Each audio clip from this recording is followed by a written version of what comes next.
All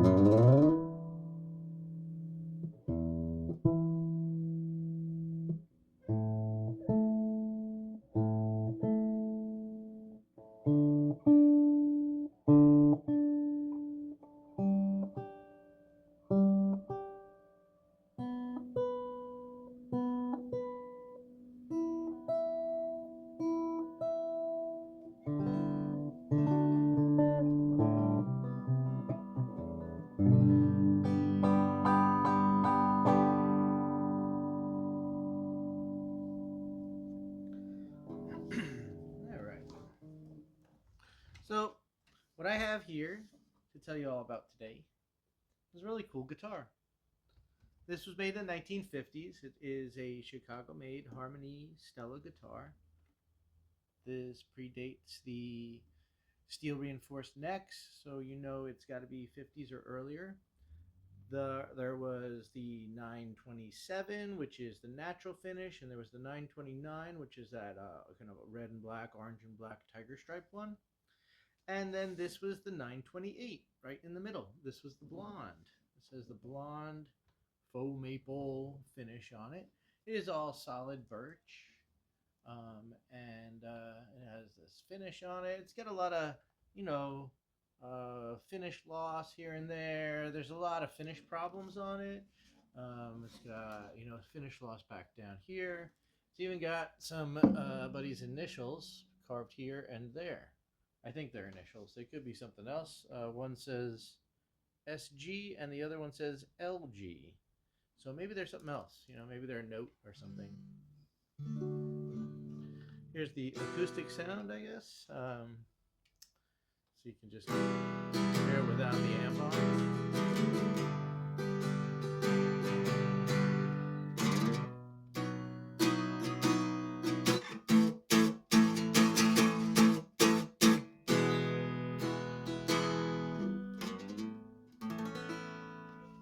Okay.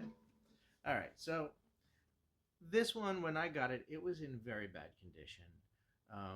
It needed quite a lot of work, including a couple of frets needed to be replaced. It was all falling apart. All the glue joints had to come apart, be cleaned, and be reglued.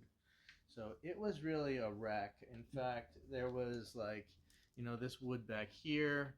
There was like a little bit of like missing wood because it had been eaten away by like water and mold or something. But I disinfected it. I cleaned it out. I vinegar and alcohol and stuff, and it's and brought it back. And, it's really really clean now.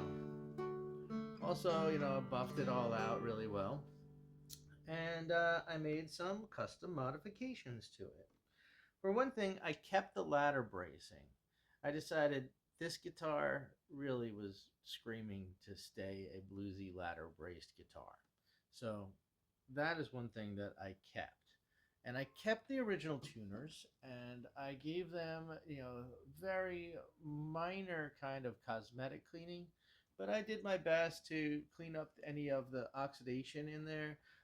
Still, this one's a little stiff, but it's not too bad. And they hold tune pretty well. And they kind of look the part of being nice and old and ruddy. And gives this guitar a lot of mojo.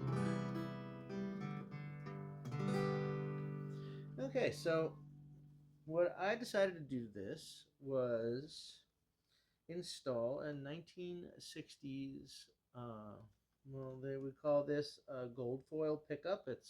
I think it's made by D'Armond, and sometimes they're called mustache pickups, or sometimes the other ones that look a little bit like it are called mustache pickups. But this one is a gold foil pickup. It has little adjustable pole pieces that I'm not really entirely sure that they do anything, but they're there. Um, it has a custom rosewood bridge with bone saddle that I made for it. It has its original tailpiece, which is just a little gritty enough that it looks nice with the rest of the guitar. And I cleaned everything, but I tried to keep some of the grit on this one because I wanted to make it look a little bit like it had been through what it actually has been through. So I didn't want to erase all its history. And I had no idea how to get rid of these initials that are carved into it anyway. Which, I mean, they're very faint. They're hard to see. I don't know if I can even get them on camera, but they're there. Um, yeah, the back, the top, the end block, the I think the neck, yeah, the neck block. Uh, Everything came off of this one except for actually the fretboard stayed on. And the fretboard and the neck was in really good condition. I mean, it needed a couple of new frets, which I got some old stock frets from another guitar that I refretted, and so they were like from down here, and they didn't they were fine. So what I did was I used those to replace these top two frets, and so they match. Yeah, so this guitar was kind of recently made popular. I think there's a musician that plays it, and he sort of got it kind of popularized on like TikTok or something. But this one's a little uglier than his, and I think it makes it look pretty cool. It's got all new custom wiring, and what I did myself. It's really nice, full size pots, um, coated wire. These knobs, these are reproduction brown cupcake knobs that would have been on a guitar around from this era. The originals would have been here, but they didn't make these with any electronics on them ever. So this is a creature all its own. Um, it plays really well. I just showed you what it sounded like electric with a clean tone, with a distortion, and with a little bit of reverb on the finger picking, and so it's a really fun guitar. It plays really easily. It looks super cool, even though it doesn't look like a mint condition collector piece. That's what gave me kind of the license to do something like screw a gold foil pickup into the top of it. Underneath the gold foil pickup is just a little bit of reinforcement so that the screws have something to go into, so that everything stays in place. It also just makes the bridge plate a little stronger, and makes it so that these screw holes don't split on the top over time. Which, if you've seen some of the old screwed on pick guards, that can happen. So we took care of that in advance.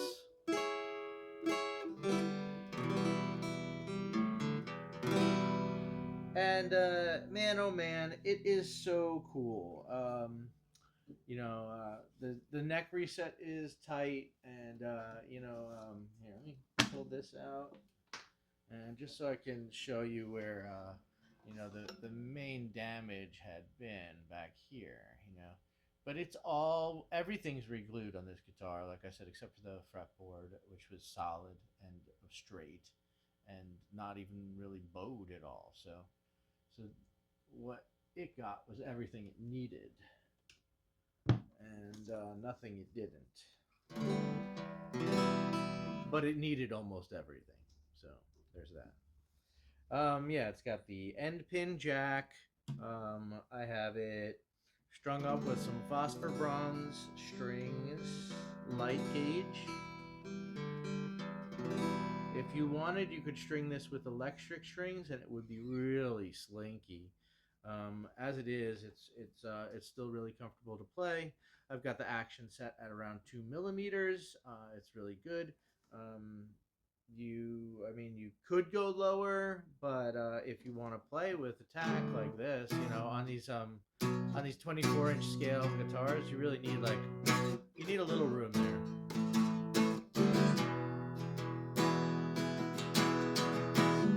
Like that's what they usually require it. But 2 millimeters is real tight, real comfortable. It's where I like to set most of them. And yeah, the knobs feel real nice. The pots feel like really nice. They have like a good amount of resistance on them. They're nice. I think they're they're Fleor pots, and what have we've got? Audio taper, audio taper, and I forget. I always have to reference the numbers for the pots. Yeah. I got some pictures of the inside, which I'll show you. And but that's it. That's all she wrote for this guy. The 1950s